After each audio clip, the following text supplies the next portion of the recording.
So welcome to the very first episode of Twin Peaks Unwrapped. Unwrapped. I will be your host, Bryon alongside me, Ben Durant, Twin Peaks enthusiast. Oh yeah, and what do we call you? The newbie. The newbie. The newbie. The Twin Peaks virgin. I'm watching the show for the very first time. But we're doing the show almost like a book club, I kind of feel. Like it's a weekly... It would be like a weekly book club where everybody who's never watched Twin Peaks or anybody who wants to rewatch it before the new show starts, we think in February of next year. Maybe. They haven't really said yet. Yeah. What I kind of look at it is almost like a time capsule. Yeah. It's kind of like, it's been 25 years since since Twin Peaks pilot came out. That's pretty crazy. Yeah, it's crazy. At least on April 8th of this past year, it was 25 years. And so I kind of look at it as we've dug this up. We've got new Blu-ray. We got new Blu-rays Yes, the Blu-ray. we can check out. And I was watching this when I was 15 years old when it first came out, and so I was addicted to it. It's like I had to get every single book. I had to get the soundtrack. There was cards like baseball cards, but Twin Peaks cards. There was like the magazine. There was everything. I had to get my hands on it too. I come here with a lot of knowledge of Twin Peaks, and I'm really excited for you to be able to see it for the first time. Yeah, I'm excited. So you're 5 years. I'm 30. I'll be 36. You're 40. I'm 40. Yeah. So I was 10. So I really was too young for the show. You're too young. Yeah. And I remember it must have been season 2 because I remember watching TV in my room and I was flipping the channels. And the channel landed on the same channel my parents were watching in the living room because I can hear the echo. Yeah. That's how I knew. And I remember my parents saying, "Oh, this is Twin Peaks." And I'm like, oh. And I watched it and not knowing what was going on. And then later on in life, I became an X-Files fan. And David Duchovny, I heard, was in Twin Peaks. Mm-hmm. So it always piqued my interest. And I think they stole some ideas. I mean, at some way, we're going to have to do a show about parodies or homage. Is that how you say it? Homage? A homage. A homage, yeah. Yeah. The pilot basically takes dialogue and ideas that are basically Twin Peaks. I mean, they make references that are very much Twin Peaks. So I think they were inspired by. I think, and now if you look at TV, it seems like everybody's inspired by Twin Peaks. The new Bates Motel. Right. They even said this is like if Twin Peaks continued, our universe is sort of based on Twin Peaks. Isn't that something? Yeah. Wayward Pines. I mean, the new. Yeah, that M. Night Shyamalan. Right. Shyamalan. Yeah. M. Night. M. Night Shyamalan. His new show seems to be very Twin Peakish, and it seems like everybody.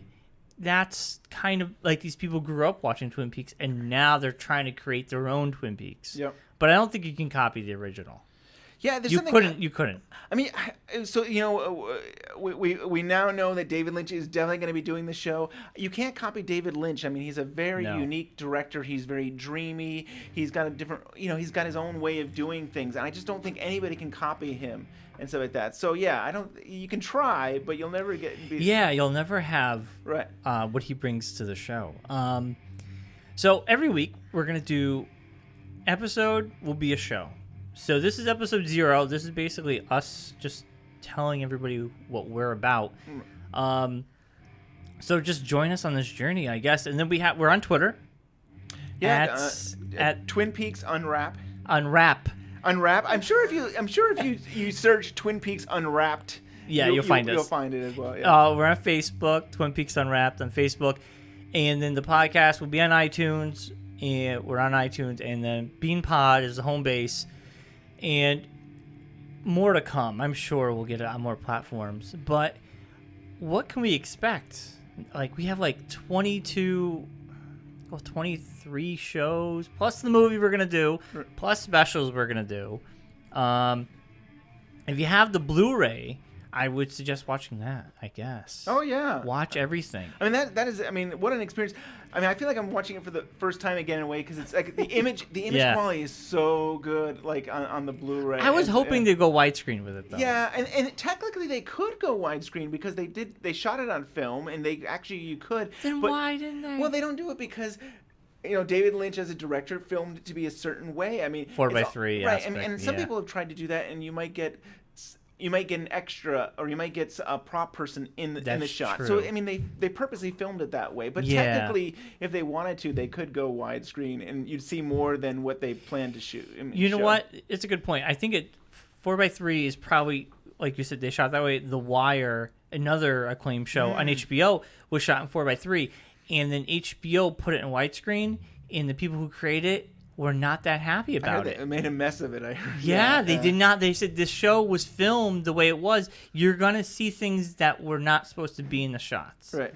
So basically all you need is, you just need a big enough TV so you can appreciate appreciate the aspect ratio there, yeah. So I'm watching it week by week. I'm the new person to the show. I've never watched it. My history with it is just beyond what I already said. And I'm excited to dig in. And so every week I'll be watching it, and then we'll be talking about it every week. I'll rewatch it probably for the 100th time or something. I will be rewatching it, and I'll be bringing notes of just like little known facts. Maybe this is an old reference, but Clip Clavin from Cheers. I feel like little known fact. Yes, a little known fact for y'all. Yes. So that should be really cool. I'm very excited. So the show, we're gonna put it out every Wednesday. So every Wednesday you can expect a new show.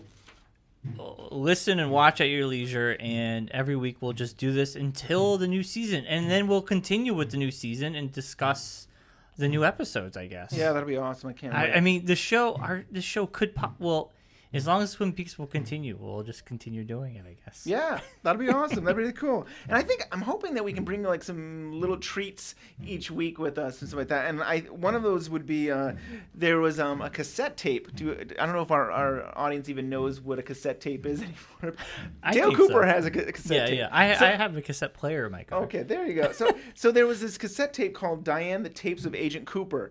And Mark Frost, the co-creator of Twin Peaks' brother, Scott Frost, wrote the dialogue for Dale Cooper to say, to talk to Diane, and Kyle MacLachlan, if I said his last name right, Kyle MacLachlan, did the voice for it. So I thought maybe, at least maybe for the first season or so, we could maybe at the end of each one of our episodes do one recording of Dale Cooper talking to Diane. That sounds a good way to end it. And like Christmas time, we'll do an homage episode. I think would be good. Yeah, parody, homage. Yeah, stuff I didn't even know about. I'm just discovering now, which I'll save for later. I mean, it just blows my mind. I'm like, I was too young to realize the references, but now I'm getting it.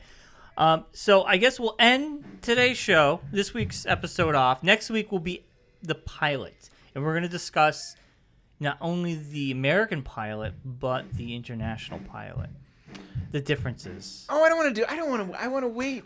You don't want to talk about that next episode? I want to. I feel like some of this stuff. We can talk a little bit, but okay. I think a lot of the detail would be great to wait till like episode 3, where Dale Cooper is kind of talking a little bit about the international world. I don't know. I think we can talk a little bit about it, but I'd love to save some of it and kind of put it. It makes sense because episode 3 is when they introduce it. Well, yeah, we're not spoiling it for anybody. Yeah, because we're kind of There's footage that's been used for the pilot for the European version, and they're able to reuse that footage basically for the course of the first season. Oh yeah, they changed the course of the show by doing that. So if you're a first time watcher, watch both, but realize the international pilot is not going to be, the ending is not going to mean anything. And what I recommended to you, if you remember, I recommended watch the pilot episode 1, episode 2, and then watch the last 15 minutes or so of the international version, and then watch episode 3, and it's like it makes sense. It kind of makes sense. It kind of does, and it'd be really interesting to talk about because Okay, we'll do it that way then. So everybody, just do it that way. Don't get me wrong. It makes sense, though. I think there's a little bit of stuff we can talk about the history of that. And stuff. We'll definitely talk about that next episode. It'd be hard not to. All right. So we're going to end this show off. We'll be back next Wednesday with the pilot episode. But we're going to leave you with Diane tape number 1. Oh, there's music playing. There's some... Oops, that's me. Yeah, that's some Twin Peaks. Okay, here we go.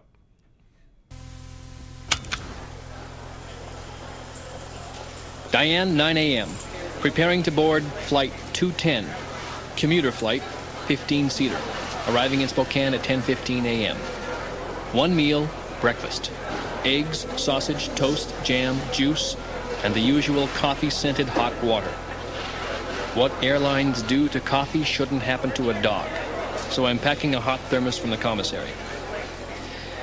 Case number is 11219er. You'll have a copy of the file on your desk by the time you receive this. Victim, 17-year-old white female, dead, bound, and wrapped in plastic. Cause of death, unknown. Says here she was the homecoming queen. Second victim discovered alive was found across the state line, which is why it's our business now. Suspects are in custody. We'll assess their value upon arrival. Diane, I understand the air is so clear out where I'm going that you can see across 2 states when it's not raining, which is most of the time. So I've packed a pair of the businessman's friend. Totes for the feet.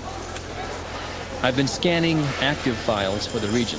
Note possible correlation to a murder last year of one Teresa Banks in the southwest corner of the state. Had all the trappings of a serial killing, except for one, a second body. Maybe this is it. Teresa Banks died a year ago, almost to the day.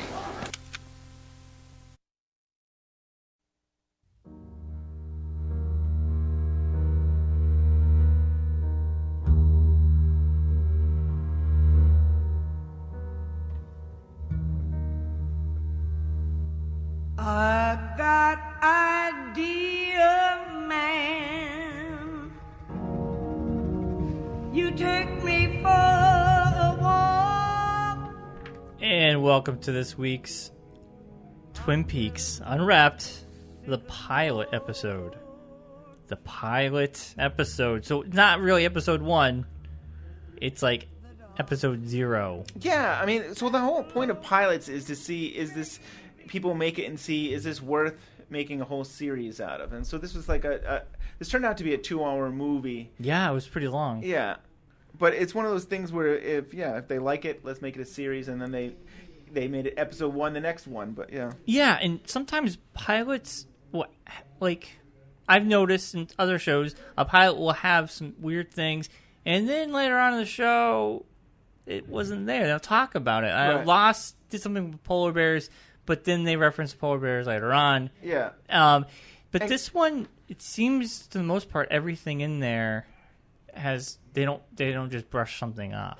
They definitely had a full idea of where they were heading, I think. Yeah. It seems from the beginning. I think they had, sometimes they call it a Bible, or I think they created a whole map of the town, and they had a good sense of where their characters were going to go. You know, we should introduce who we are, maybe? Oh, yes, I'm your host, Bryon Kazaska. Beside me, Ben Durant, the enthusiast of Twin Peaks. And Bryon, the newbie. Newbie, yeah.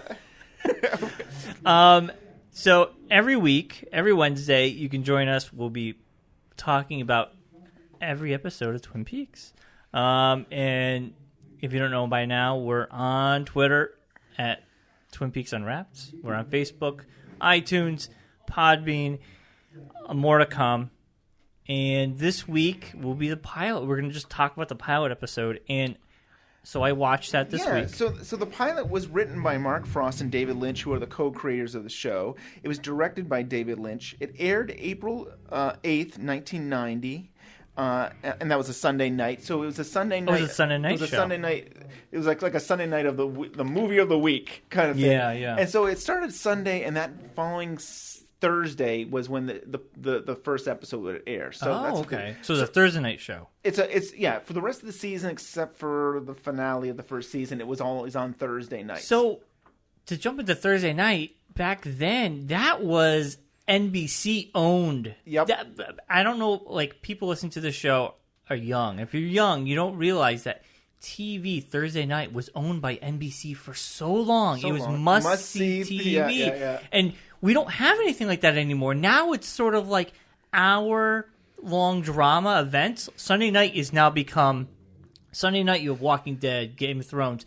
All these big hitter shows Sunday night now. Mad Men, all this stuff. But back then, it was Thursday night. It was like, it's funny you mentioned Thursday night. I will say that ABC is doing something interesting with Thursday nights, and that you probably don't watch it, but they have Grey's Anatomy, they have Scandal, and then they have How to Get Away with Murder and stuff like that. And those are like 3 big shows, and that's almost like their must-see TV. Is that Thursday night? That's Thursday night. Wow. So maybe ABC has it now. But ratings-wise, the juggernaut in the 80s and then early 90s was NBC. Right. And to mention that, to give you even more sense of that, so when the pilot... The rating was, they got a 21.7 rating, which was good. It made them 5th place of the week. That's not bad at all. And so they were behind America's Funniest Home Video, which was number 1. They were actually number 1, and they tied for number 2 with Cheers. Wow, that's pretty big. Yeah, and then in 4th place was the Cosby Show. Wow. So that's not bad. I mean, those are big shows. Yeah. For Twin Peaks to come in 5th. And do you want to? Did Twin Peaks hold out in the ratings? They declined every week. Because the show got weird every week. I mean, it really did, and I think that's why I like it. Yeah, when we get to the season finale, we'll have to discuss how there was a whole thing of would they renew the show? Like, it was really question mark on that. It was kind of one of those things. It was ahead of its time. It was ahead of its time. Because if this show came out now, I think people would gravitate towards it, and it would be one of those big hitter Sunday night shows. But because it came out on ABC when shows like this weren't really happening, this was like a new frontier for an hour-long drama, I think. And I have to, like, if people are watching this with me every week, with us, you almost have to go back into a time machine and change your brain. Because when I first watched the show, like, after watching shows that might have borrowed from Twin Peaks, I'm watching Twin Peaks going, oh my God, I see all these shows that I watch now. I see where they're getting their inspiration from. Yeah. But also I'm like, wow, some of the stuff's weird. Like, the acting is not the greatest sometimes. You have really good actors with not so great actors, and maybe this was their first acting job and why they're just getting, their footing. And then some of the dialogue sometimes can be off-putting, or you're kind of like, that's a little corny. Why did they do that?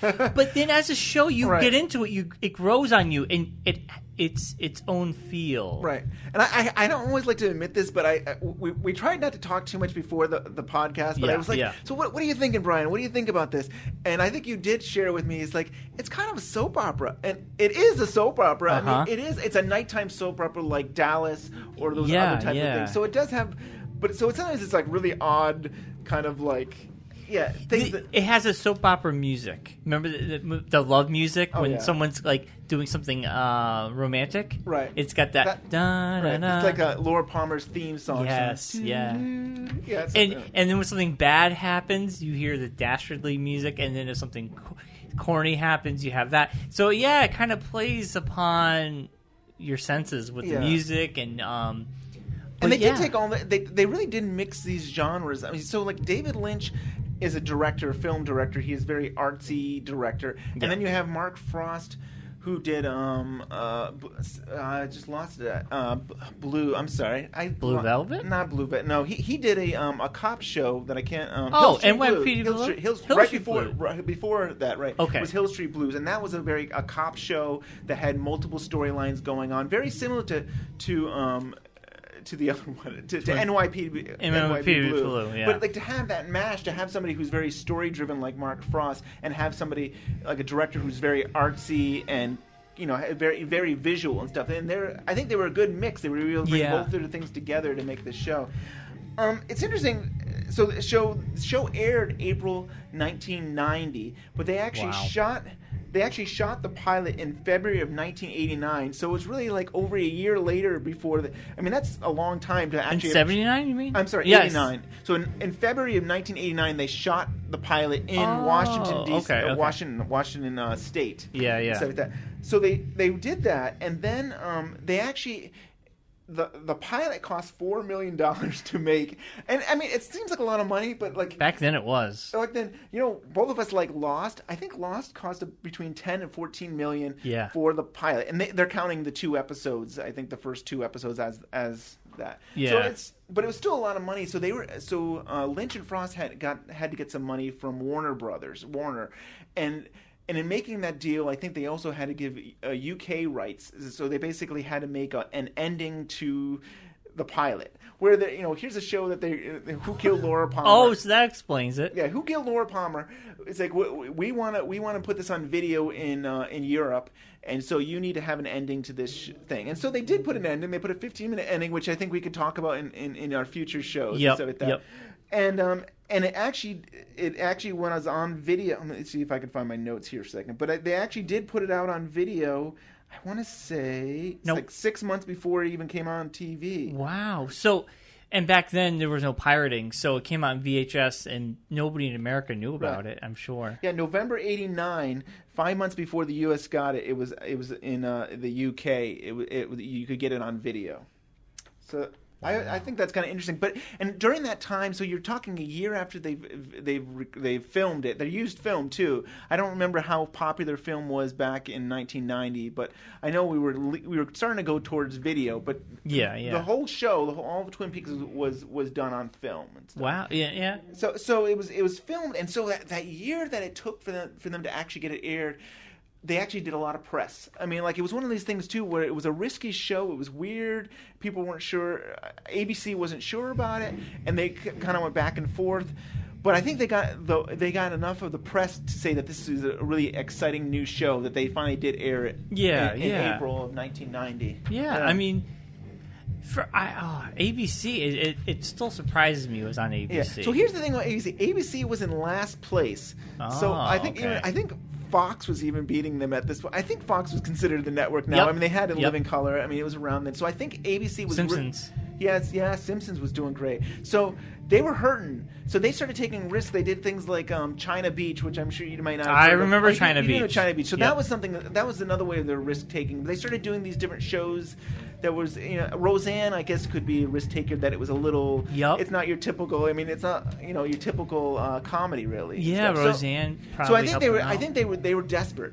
They were basically saying, we need to do something different. We need to get new viewers. And what if we hire a film director and to do this show? Yeah. So, yeah. Wow. So that explains a lot now. So what do you think? What do you think going in? You watch the show. It's a pretty long opening credit. I mean, and every episode is a long. You have almost every actor. Titles going. Yep. The pilot episode had a very long credit sequence, and later on they shortened it up with the bird and the sawmill. It's a very mundane opening sequence. It's nothing exciting. Yeah. But now I get excited listening to it. But the first episode, it did have a very soap opera-ish feeling. Also when Laura Palmer's mom is crying. Anybody who cries in this episode, there's no tears. They're just crying. Yeah. And Laura Palmer's mom, she's crying, she's just screaming, and it's like they're almost an overacting in a way. Like I didn't know how to place it. I was like, I don't know how I feel about this. It's almost uncomfortable. It's like it goes on for a long time. I think I said in our Zero episode, I was 15 years old at the time, and so for me it was almost comical. Like I was laughing, and I'd have friends and we'd talk about it. It's like yeah. But as a grown up now, 25 years later, and I have children, it's kind of like. I think it's a little more difficult and stuff in the sense that this woman lost her child and stuff like that, and it's like I do love that almost nobody says Laura's died. You have a girl running away from the school, and it's like, why is she running and stuff? And you have kids looking and seeing police coming, and James breaks his pencil, and then. Leland Palmer, Laura's dad, sees Harry Truman, and he doesn't say anything, and he says, "Oh my gosh, my daughter's dead."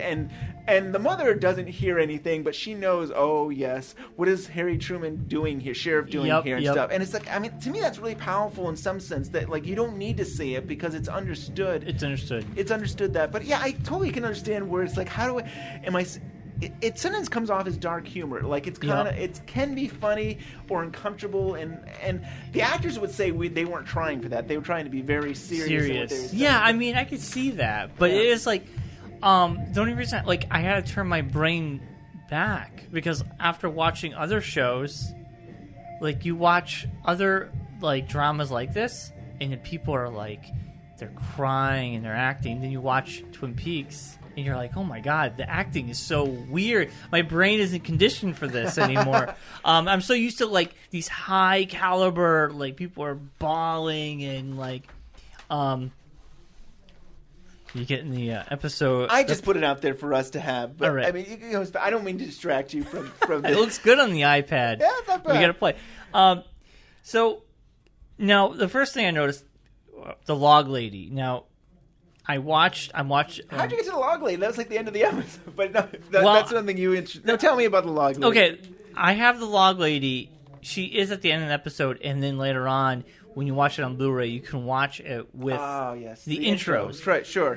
So the log lady, I think, is brought up in the pilot. You have to remind me. She would show up. The first time she would show up is at the town hall. So that's it. Cooper is going to address the town about the killing, and she's flickering the light and stuff. Yep. And it's actually a reference to the morgue. You know, the morgue light is flickering, and both of those were done manually. David Lynch thought like, oh, that looks so cool. Let's flick the lights on and off at the morgue. And then you see the log lady. The log lady was not in the original script, and I think in a later date I'd love to give the origins of the log lady. I want to know the origin of the log lady. I want to save it to like maybe episode 5. I think there's an episode where we go visit. I shouldn't say, but there's an episode where we talk more about the log lady. Okay. I think we can save it for that. But, all right, that's a good idea. But yeah, so she's at the town meeting. Yeah, she's at the town meeting, and I was just like, what?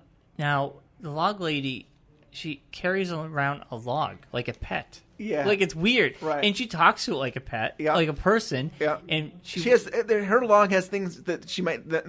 Her log has things to say that mightn't tell you about the murder of Laura Palmer. Exactly, Sunday. And I think that might be when the ratings started going down. All right, this is you've crossed the line.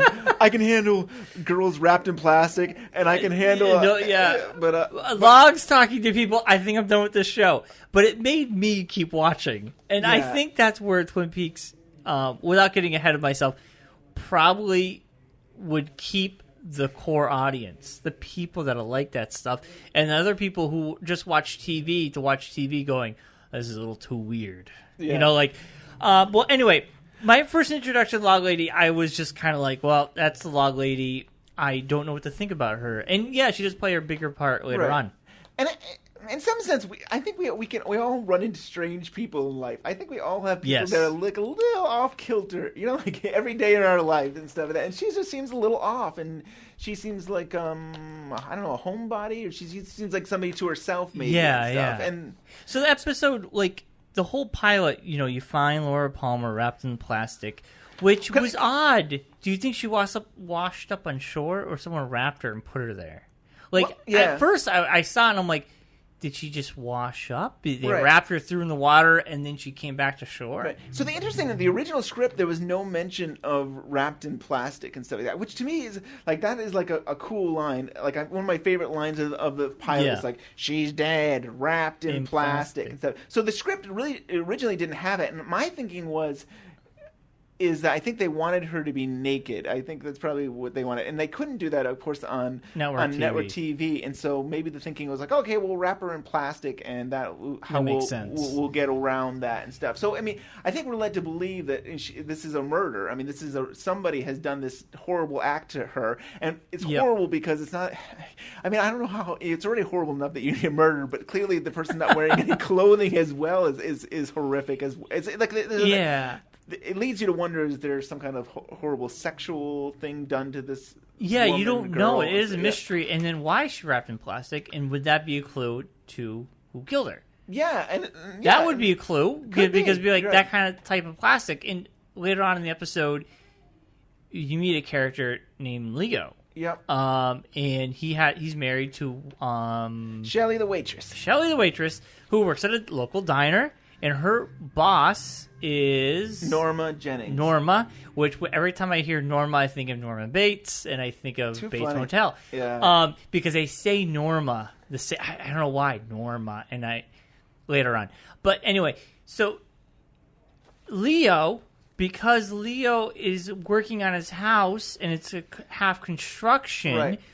and in this pilot episode, they really give you those crumbs to make you leave you to believe that anybody could be the killer. Right. Like, we're going to just throw things out there, and you're going to be like, oh my God, he's the killer. Oh, wait, no, she's the killer.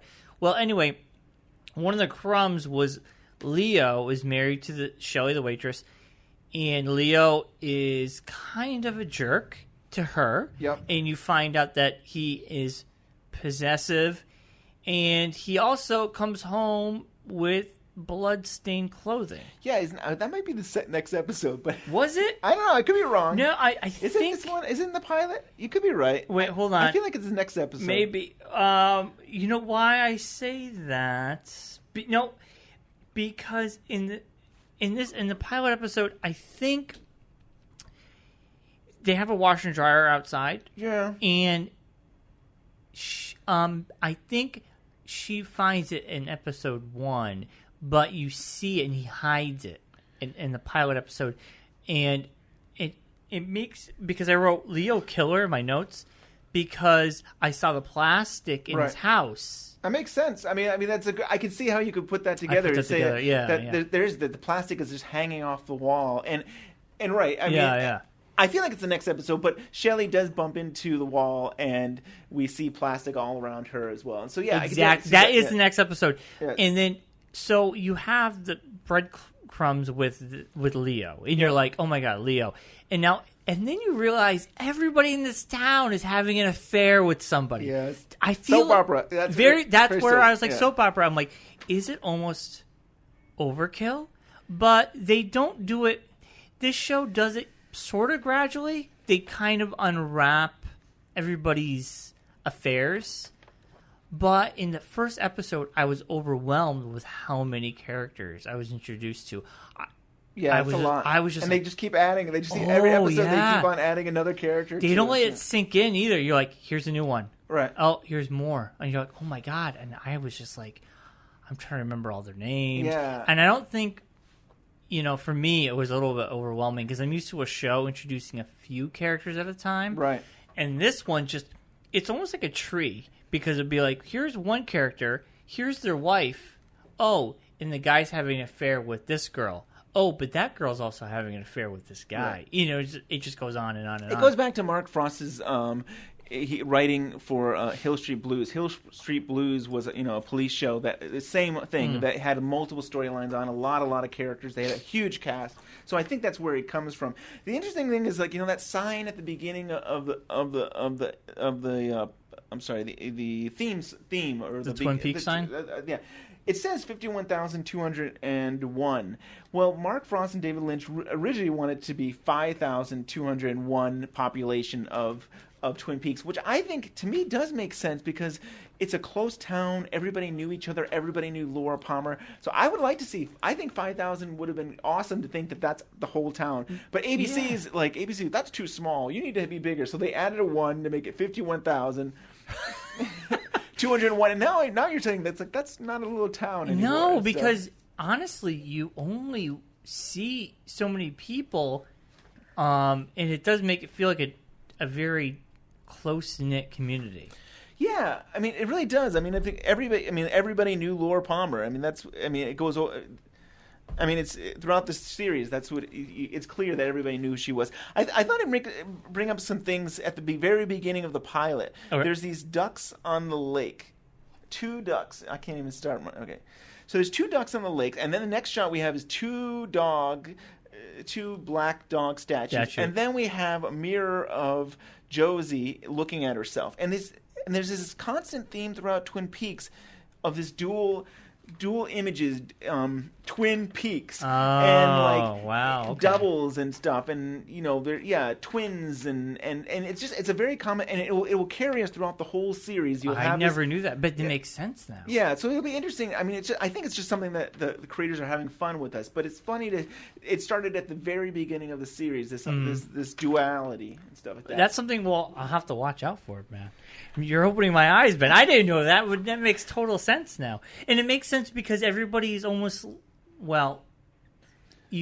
later on, it's like almost everyone's living a double life. Yeah. They are. Because they're having... one guy will have an affair, so they're living double lives, and everybody... and they're with somebody else. Uh-huh. I mean, how many people are like either married or have a girlfriend, and then they're also have another girlfriend? Or, and you learn a lot about Laura too coming up. And so in the script, it mentions about the actual mountains that make up Twin Peaks, and in the beginning of the original script, a long, straight stretch of road leads up to two mountains, Whitetail and Blue Pine, and those are the names of the mountains. I think that's kind of neat. Like you get so used to hearing the word Twin Peaks, you don't think that it's actually referring to two actual physical mountains that are part of the town. I found that they don't mention the mountains that often, but every once in a while it will come up in the series or extended. Now, where's the sawmill located?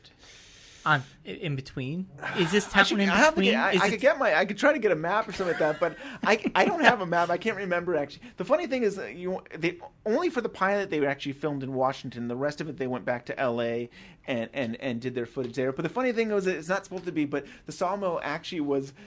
If you could kind of see it out the window of the police station, but technically it doesn't belong there. But you can kind of see stacks where it would be. But I can't remember. I failed. I don't remember where the location of the mill. It's in the town, but I don't know where. If someone online has created. I have what maps. It looks like. You have like maps of this town. Next week I'll bring the maps and we can look and say, here is the bookhouse, and here's this and the roadhouse, and we'll have to post that too online because it's a good reference to know where everything is. Yeah, like because I watched the show, the pilot, and I'm putting everything in my head, going, well, I have to imagine the sawmill is at the base of one of the mountains because they're taking the tree and they have water. Right. They show a waterfall, and that's usually part of a sawmill, so there's some sort of gravity there, so it's got to be up high. So. And talking about woods or forests and stuff like that. Originally, I mean, I don't really hear anybody talk about this, but originally the name of the show was South Dakota. Really? South Dakota? South Dakota. That would change the show. And they decided to change the name of South Dakota because they wanted to go to a place where there was more trees. There wasn't enough trees for South Dakota. This sounds to me like David Lynch. He was very much cared about. And then they called it Northwest Passage was the next name that they called. And the problem with that is that there's actually a novel called Northwest Passage and then a movie that was based on that. And so it's at least if you're in 1990, maybe you know of this movie. You and I probably have no idea what Northwest Passage is. So again, they then changed. I think it was always Twin Peaks, the town, but then there was always different titles. So eventually they did call it Twin Peaks. That makes sense. Yeah. Northwest Passage. It's kind of a cool name. I like the idea of the passage, like we're going somewhere. Yeah, to Twin Peaks. Yeah. But the Twin Peaks take you to the town, I guess. I would assume. She's dead, wrapped in plastic. So, in the pilot episode, Laura's found dead. We mentioned Leo and his wife, and now Leo's wife Shelley is having an affair. Here we're going to go to the affairs with Bobby. And Bobby's a student, a high school student, and she's young too. I feel like she maybe dropped out. I feel like she kind of dropped out of high school. She met this guy with a red Corvette, thought he was the greatest thing, dropped out of school and married Leo Johnson, stuff like that. So she's kind of secretly dating Bobby. Bobby is secretly, he was with Laura Palmer, but he's secretly dating Shelley. Yep. And Laura Palmer was secretly dating James and stuff like that. Yes. So, but they're all kind of, and then James is now with Donna. But James and Donna were like secretly in love with each other the whole time, when they were all hanging out, because the three of them would hang out together. Yeah, Laura, like they go to a picnic or something. Yeah. So it just gets really complicated. Also, a clue. Well, this episode made me think that the killer was Leo. I mean, I'll tell you every episode what it made me believe. I thought it's Leo. I don't know because I'm watching it episode by episode. So Leo, to me, I think is the killer, but I know it's just a false lead. Yeah. So the interesting thing about this pilot, it took a half hour to what I consider the main character, Dale Cooper, to come in. So we have all this stuff happening, the death of Laura Palmer and everybody finding out about it. And it really was like a half hour before we introduced to Dale Cooper. It's like amazing that like so much time went on, and then all of a sudden, bam, we have this guy with a tape recorder talking to Diane. And I think you had something on Facebook about gotta talk about these trees and stuff. Yeah. And he it's weird because the show starts with Cooper coming into town, and he's just talking about the trees, and he mentions to his secretary, Diane? Is it secretary? I don't know if they ever really say it, but we're led to believe it's the secretary. And it's just mundane things. It's just mundane, like... I gotta tell you about what I ate. I mean, I guess we're led to believe that the government is paying for his lunch, so he's got to tell how much it cost, and I love... See, his acting, I love it. It's so... He plays the character so well, and... He's so. I think we have the Diane. Take a look at that girl that crawled down the railroad tracks off the mountain. When I finish here, I'll be checking into a motel. I'm sure the sheriff will be able to recommend a clean place, reasonably priced. That's what I need. A clean place, reasonably priced. Oh, Diane, I almost forgot. Got to find out what kind of trees these are. They're really something. Really something. So he's obsessed with the trees, but also I like his character because he loves a good cup of coffee. Coffee pie, they really hit on the weirdest things. And I think that's what makes me enjoy it even more. Like, it's just like, what? It's so bizarre. And I like to think he's like a young David Lynch in some ways, because David Lynch likes his coffee. Yep. And David Lynch was a Boy Scout, and I kind of think of Dale Cooper as kind of the Boy Scout, the goody-goody two-shoes, and does things by the book. And Yeah, I totally agree. So you get introduced to his character, and he comes in, he meets up with the town sheriff. And they're on the case. Yeah, I love that he kind of like stops. I mean, he gets excited about his trees, but he also says stop. And it's like, hey, when the government comes here, we're in charge, and I hope you can understand that. And it's like, yeah. And Harry's like, yeah, I understand, no problem. But it's interesting to see that like he seems so kind of relaxed and stuff, and then it's like, you kind of see that a couple times in the pilot. Cooper is kind of like, he gets tough when he needs to be tough. To say, hey, listen, I'm in charge, and like, Bobby, I'll tell you when you can talk. I mean, like, he'll put people in their place when he needs to. Yeah, and as the show progresses, I think the relationship becomes almost like a buddy. They become buddies. Oh yeah, and it really is. I mean, down the road. I mean, I don't think this is really a spoiler, but in one episode, Harry says I should start studying medicine, because I feel like Dr. Watson, and he's making a reference to like Cooper is Sherlock Holmes and he is Watson and stuff, and they're like this kind of team and stuff. But they really do turn on.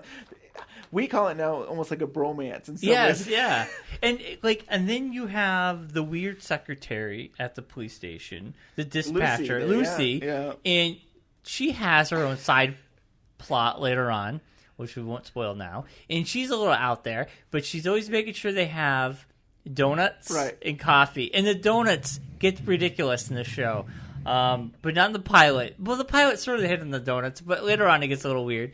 And then, I'm going to stop myself. So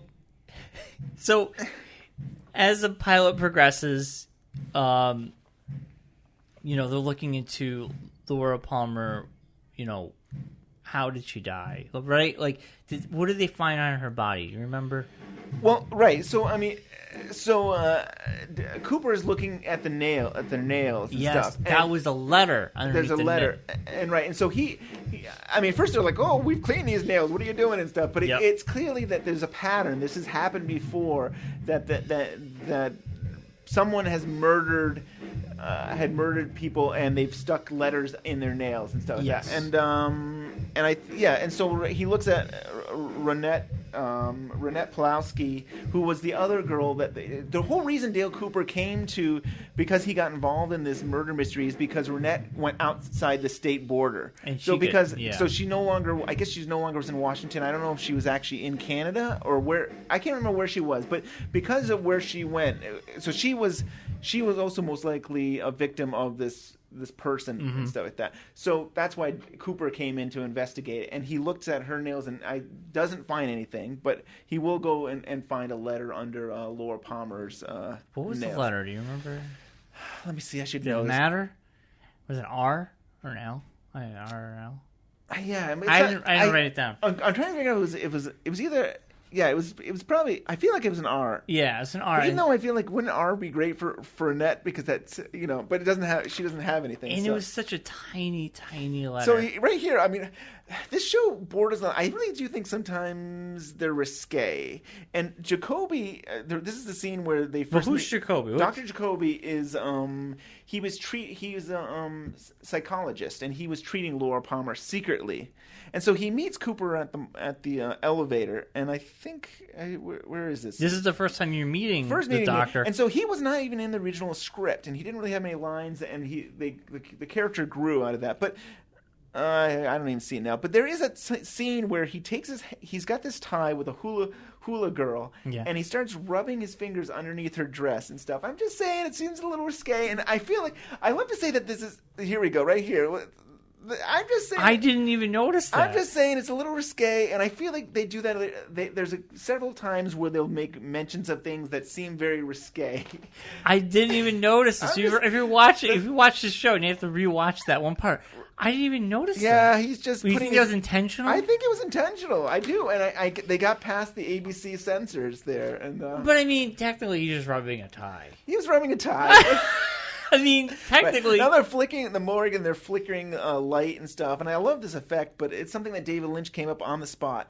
And also, there's this guy in back of him, like I don't know, medical guy, and in the morgue, yeah. And I think this was a happy accident, which Lynch is very well known for. This guy is just standing around, and Cooper's saying, "Can you please leave?" And he says, "Jim," and I think the guy acting that didn't know what he thought. He said, "My name is what's your name?" And yeah. And Kyle MacLachlan has to basically say, "No, can you please leave?" and stuff like that. Yeah. So Lynch is very good about, like, things accidentally happen and you think, okay, cut, we have to redo it. No, this is part of the scene now. And recently there That's cool. Shelley Lee mentioned something about David Lynch, and that he's very much a director of the presence. Am I saying it right?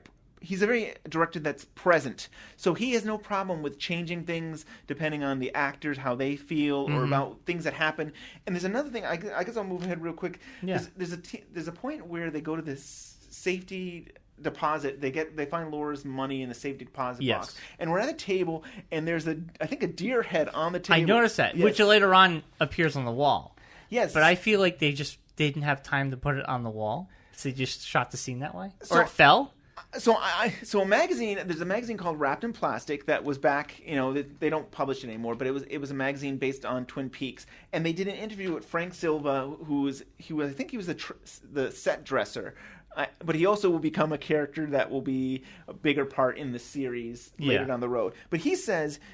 In Wrapped in Plastic number 8, that deer head during the safe deposit scene? That was an add-on scene.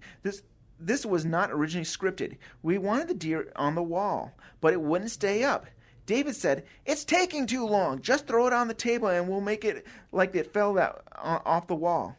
Yeah, that's what I thought. Yeah. When I saw the scene, I'm like, oh, the deer fell off the wall, and they just did the scene. But I love it because it's so odd and so weird, and you wouldn't see something like that. Yeah, and then later on, it's on the wall. It's on the wall. And I didn't pick up at that. I just remember it being on the table. I don't remember seeing it on the wall. So that was cool that you just had this girl come in and say, "What's this?" It's like, "Oh, it fell off," and stuff. Yeah. I think that works because it almost makes it feel like a living, breathing, like more than two people in a set. You're like almost watching something more organic. Yeah. He's working with people around him, like you were saying, happy accidents. That makes sense.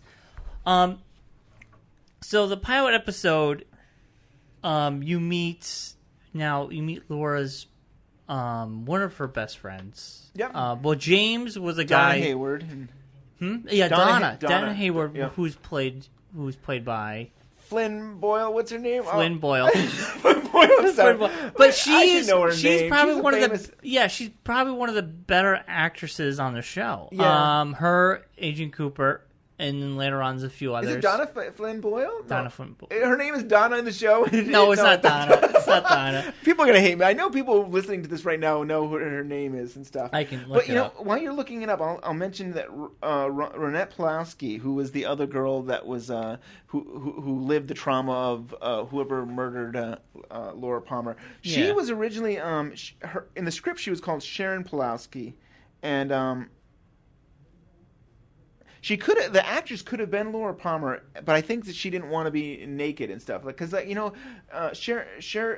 Lee had to be naked for a whole day wrapped in plastic, and it was a cold. They were filming in February, and it was. So I think I don't know if that's exactly right, but that may have played a part. Laura Flynn Boyle. Laura Flynn Boyle, like Laura. Yeah. So now, sorry, long pause there. In the show, in the pilot, I'm seeing if I have any When you're doing notes your thing, I want to mention a questions. couple characters that are different from the pilot. I mean, Okay. their names have changed, and it's interesting. Josie Packard in the original script was a beautiful young Italian woman, where Josie Packard is from Hong Kong in the TV show, and her name was Guinevere. Guinevere Joe Packard. And it was originally written for Isabella Rossellini, who starred in Blue Velvet, and for a while she dated David Lynch and so that. So originally she was going to do it, she declined to do it, and when the actress Josie, who played Josie Packard, came in, they said, hey, we can switch it and we'll make it a woman from Hong Kong who came to America to... Wow. Yeah. Yeah, her character with the sawmill becomes very complicated later on. It is. You have a lot more relationship. I'm glad they kept her kind of when you're introduced at the town hall meeting. It was just like, oh, the most attractive woman in town, and that was it. And she was in the sawmill, and she was like the runner of the sawmill, or she had to, and that was it, which was fine because I felt like they gave you a lot in the pilot episode, and if they even touched upon what she goes through, oh my god, it would have been overstuffed. It gets very complicated with her later on. But yeah, continue. Is there any more? Yeah, so I've got two other characters. Sheriff Harry S. Truman, who is of course based on a president, was originally named Dan Stedman. I'm glad they changed that. Yeah, I don't think Stedman. Dan Stedman. Yeah, it's a lame name. Yeah. Hawk was originally Deputy Barney Hill. In the script, he's described as a black man. Now, Deputy Tommy Hawk Hill is a Native American in the show, which makes more sense. I think what happened is, David Lynch. So David Lynch is interesting too, that he doesn't have them read a lot of times the script. They have him come in. He kind of we'll talk about cars or we'll talk about life, and he gets a sense of who they are, and then he kind of gets I think this person would be perfect for this role, or let's create a whole new character because I like this person and I can see them being this way instead of that. So I think the things change. So those are the characters that I have information for. Another thing I just wanted to mention is that so they wrote the pilot in 9 days and filmed in Washington in 23 days. They were able to film the whole. Which is not. I think it was a little longer. I think usually they try to do pilots in 18 days, so it was a little bit longer. But yeah. And the music behind us is we're not planning that. If you can hear it, the drums are really loud. So I'm trying to look. I didn't have any questions. I have stuff we'll talk about later on about the extended cut. And then, so we can briefly. I think we briefly mentioned it at the beginning of this episode, but yeah. What else do I want to say about the? Well, what I think for me is interesting is that so as a big Twin Peaks fan, I had to get everything I could on it, and so they come out on VHS, Twin Peaks, And there's no pilot included in with it. So they give you a box set of the first 7 episodes without the pilot. What? And because the rights were tangled up with Warner, who they had rights with the UK and stuff. Oh my God! So then they put out a VHS, but it's only the European version, which changes the last 15 minutes. You reveals a killer, a version of a killer, or something like that. Yeah. So you don't. So that you don't have it right away, and like years go by, the DVDs come out. There's no pilot. How did that happen? That's bizarre. Because it was all messed up with rights and stuff. Yeah, you couldn't get the rights to the pilot. But it was so I had like a VHS off the air tape that I would use, and I think they did have Laserdisc too. Maybe you could get it, but Laserdiscs were too expensive for me, and it was really hard to get the pilot. And I feel bad for people who would like rent it at like Blockbuster and say, I want to see what this Twin Peaks show is about, and like, why am I starting off an episode? They're missing like they're missing movies. So that was always for a long time. I meant to bring how long it's been, but it was probably like over 10 years waiting for this. And I want to say, oh my God. Actually, I want to say, so let's say that show ended in 91, or even if the pilot was in 1990, I feel it might have been 2007 before we finally got the pilot on a Blu-ray, the golden box that we finally got. That. So it's kind of crazy in some ways. Oh my God! Yeah. But yeah, I want to save the actual material for later down the road, because it'll be fascinating to see, like, so they had this footage they had to, and the other thing is, like, so they filmed in Washington, and they didn't actually get that finished stuff that they needed for UK until months later. They actually when they were back in LA, they set up a stage for some of the scenes. Yeah. So that's interesting too. Yeah, that is. I mean, we'll talk about that after. If you're going to watch it week by week, watch the international 15 minutes of the international pilot after episode 3, right? That's what I'm thinking. That's what I said to you. Watch pilot, episode 1, episode 2, and then watch the international European version, and then you can watch 3. And I think that, I think it just gives you a little more sense of what they were doing, and I think it'll give you a little more. I don't want to say much more than that, but. So I mean, I don't know. Is there anything we're missing on the pilot episode? I mean, we got a lot of facts. We don't know who the killer is. I mean, people are watching this along with us. You meet a lot of characters. Some are more important than others, but later on, those unimportant ones will become more important. But the end of the episode, I think, is where it opens up that mystery. It steps away from the soap opera. Laura Palmer's mom has a dream. Yeah, do you see that as a vision, or is it these two things happening at the same time, or like? Because she is not sleeping and she screams. Yeah. And it cuts to the vision.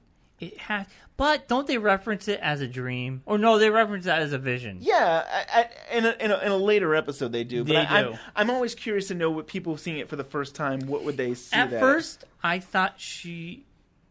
Oh, it's been a while. Like I thought maybe it was a dream. Yeah. But yeah, it is a vision because she jumps up and she sees the necklace. Now the necklace will tie a lot of people together. The necklace, everybody watching the show remember the necklace. The necklace is a big clue. Well, sort of a clue because it tangles Laura up with a lot of people, that necklace. So, I mean, let's let it play out. I want to share something with you because I think, oh no, I'm going to miss it. Oh, I wish I have it on my iPad and I'm trying to get it exactly because I wanted to share something to talk to you about. But, I can't. If you bring it down, if you go like this and go. He's going to teach me how to do that. You can go. You can you really? Fine scrubbing. See, it says fine scrubbing. Oh yeah, look at that. So if you go down. Oh wow. Like. So I need it when she gets up. So she like screams, right? But it could be a dream too. Also, did you notice that Laura Palmer's mom is always in a robe? Yeah. Like always, you'll notice that these people are always wearing. Well, for her, she's always lost at home in her only, room. She's her only That's child, and like I don't think she's also She doesn't medicated. change. She's just kind of like I don't want to live, and like it's really hard. But yeah, so I bring this reference up because I mentioned Frank Silva, who was a set dresser. I think that was his title. Yeah. And he accidentally gets caught in the mirror of this scene. I don't know if you can look in that mirror there. Yes, I see a person in the mirror. So that a lot of people refer to that as David Lynch then getting ideas to actually use Frank Silva in the series. He's like, oh, like somebody says, like I think the cinematographer says, oh, we have to reshoot this because Frank is in the mirror. And the reason he's in And don't tell me he's the one that plays along Bob. Yes. Yeah. Yes. I'm sorry. It's so funny. I'm thinking, you know who Frank is, right? Right, Bryan? You know Frank. Yeah. No, But he ends up playing Bob. He plays Bob, right? So the reason he's there is he's holding a cigarette to give to Sarah Palmer, like so that whenever they were doing takes of her smoking and stuff. So he's just hanging out, ready to give it to her. But a lot of people say that was the reason why David Lynch wanted him, because he remembers this. But there was actually another thing that happened where Frank Silva, I'll just say Frank, was in a room, and one of the other stage people were like, watch out, Frank, you might get stuck in a room. And David Lynch started thinking, ooh, stuck in a room. And he does play this character Bob later down the road, and he actually is using the clothing of his jean jacket and stuff, or his actual clothing. Like that's like God. They're not like and not his like crazy hair costumes or something. That's actually what he wears. So I think it was a combination of him, David Lynch, hearing, you're gonna get caught in that, you're gonna get stuck in a room, and this happening with the mirror. Then I think David Lynch said, he says to Frank, he's like, "Are you an actor?"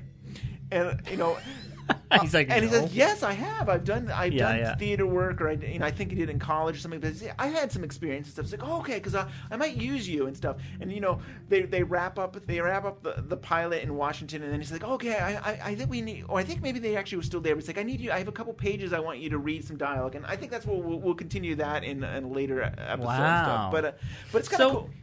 Let me ask you this, because this was on VHS and TV with no DVRs. For people to catch that without pausing it with a clear image, they saw, if you pause it just right, you see a person in the mirror. Yeah. But imagine on a VHS where the tracking is all crazy and you can't see it. They did it, though. They figured it out, and they I mean, so the mystery started right there. The people dug in. Yeah. That's crazy. And you think people noticed that probably way after it first aired and it was on VHS. I would think so, yeah. I can't remember. I mean, so, we're living in a day where there was no internet. Yeah, So, I mean, like, it's hard. I mean, like, after the series ended in the movie, they had this wrapped in plastic magazine where you could kind of learn about stuff. But it wasn't as easy to be like, oh, let's get together and talk about Twin Peaks. I mean, I think it was a harder way to do that. More a community that's spread out, but because of that magazine, I think that probably... That helped, yeah. Because people come right into the editor, right? And you read the questions at the end. I wrote in one time. Did you? At some point, we'll have to read it out. It was really bad. Oh, we have to read it bad. Be sympathetic that I was 15 years old and that I don't know what I'm talking about. But yeah, at some point, we'll have to. That's awesome. Check it out. No, I mean, that's cool though. I mean, people don't realize that this is it's pre-internet. So yeah, people have to get together. Like when you like the band, like when I liked the band growing up, you signed up for a newsletter. Yeah. And every couple months you get a newsletter. Right. And that was it. And they do have, I think they had like the Twin Peaks Gazette, and they had like some other things where you get things in the mail that were Twin Peaks related and stuff. But I mean, it's simpler times. Now everything's everywhere. But that was the first our journey into the pilot episode. Next week we'll do episode 1. So that confused me for a little bit. I kept going, episode 1. No, that was pilot. Because nowadays, even though they do a pilot, they still call it episode 1. I know. Back then, it was pilot, episode 1, episode 2 of 3.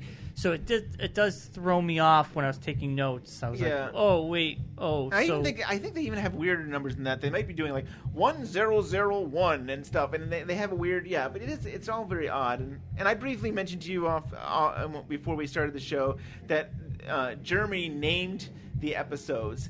And then they translated the names for America, and I think maybe Netflix. If you went to Netflix, they'll name them and stuff like that. I don't Really? agree with that because I don't feel it's canon. I don't feel like David Lynch or Frost named these episodes. So I kind of like they're just going by the number. So it's just Germany named them. Then we came here and someone in America was like, "That's cool," and it's like, "Oh, that's the names. That must be the names. Let's put them on Netflix." Do the names have any reference to anything, or are they just random?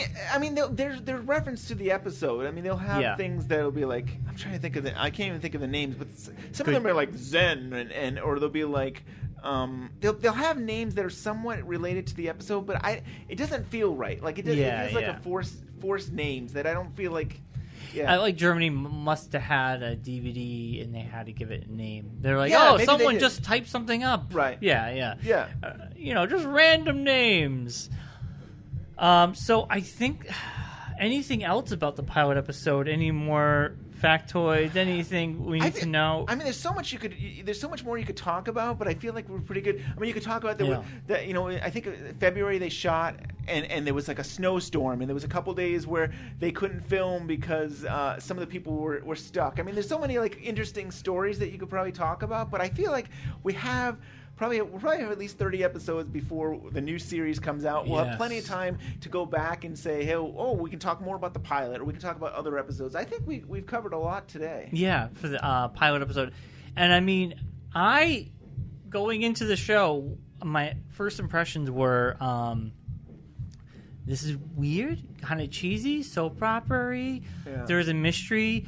You kind of rewire your, before we go, I wanted to talk about this.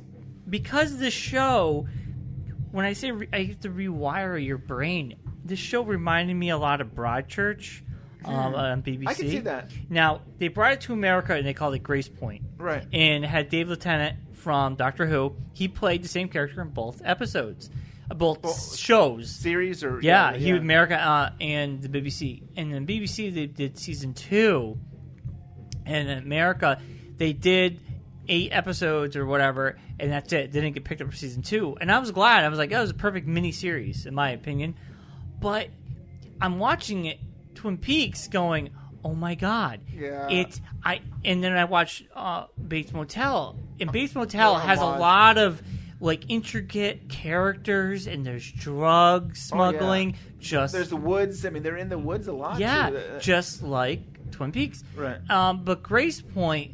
The basis, you find a dead child in Grace Point. It's a dead child in Twin Peaks, and they send in the big guns to figure this out.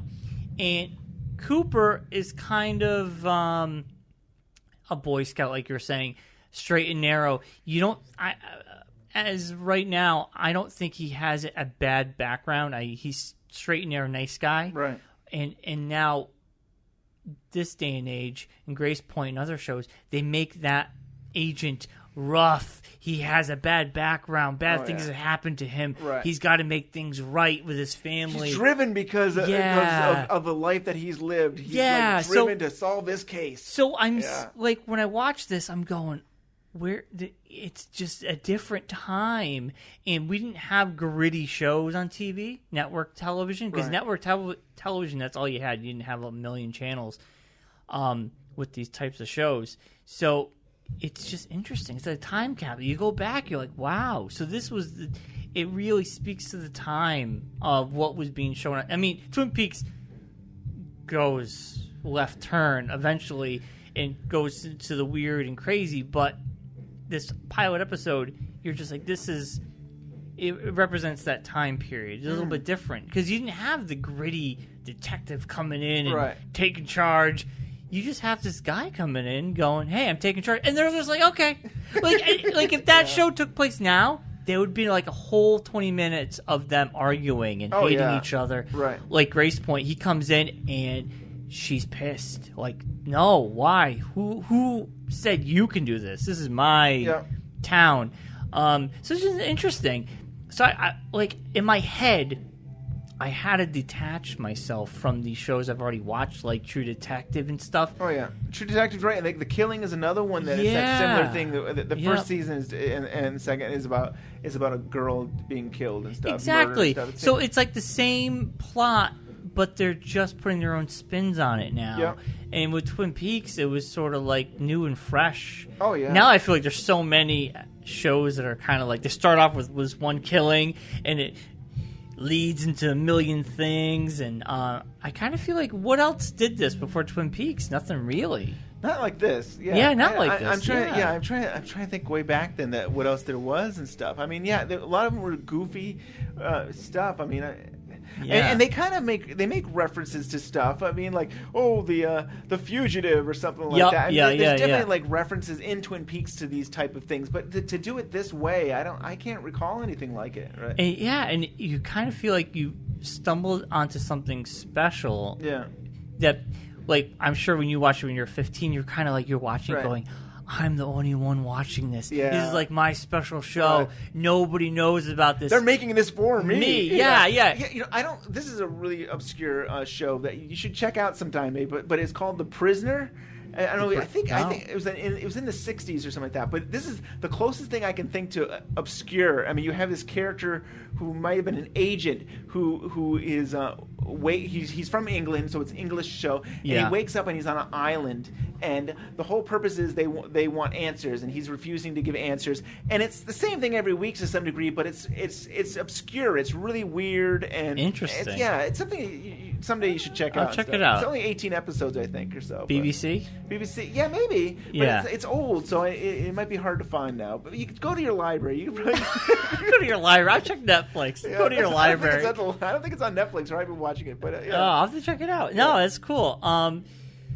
So next Wednesday, join us we're going to do episode 1, and I took a lot. You did great. This is good. I think we'd love to have feedback. I mean, we'd love to hear from you guys. And do we have an email? Well, yeah, we do. What's the email? I didn't even know this. It's twinpeaksunwrapped@gmail.com. Okay, so you can email us there. And then our Facebook, Twin Peaks Unwrapped on Facebook. We're on Twitter. We're at Twin Peaks Unwrapped. We couldn't finish. We didn't have enough. I know. I couldn't fit. I kept on typing and it stopped at Unwrapped. And I feel like Unwrapped, there's just so many characters in that title, so people can really only give us half questions because we're running 140 characters. Our name takes up like 120 characters. And then subscribe to us on iTunes, share us with your friends, and we're on Podbean. Listen to us weekly. So next week, we're going to do episode 1 of Twin Peaks. So you're going to leave us off with a Diane tape. That's right. Thanks for reminding me. We have a Diane tape. Diane, 12:28 a.m. Looks like I'll be staying locally at a place called the Great Northern Hotel. Sheriff's getting me a rate. Sounds like the kind of place where when you lie down, you won't forget to dream. I was right about our suspect, James Hurley. He's in custody and will be out by morning. Good night, Lucy. Good night, Agent Cooper. By the way, the Great Northern is up on Metal Arch Hill. Well, that's just below Whitetail Mountain. That's a little bit west of here, but not too far west.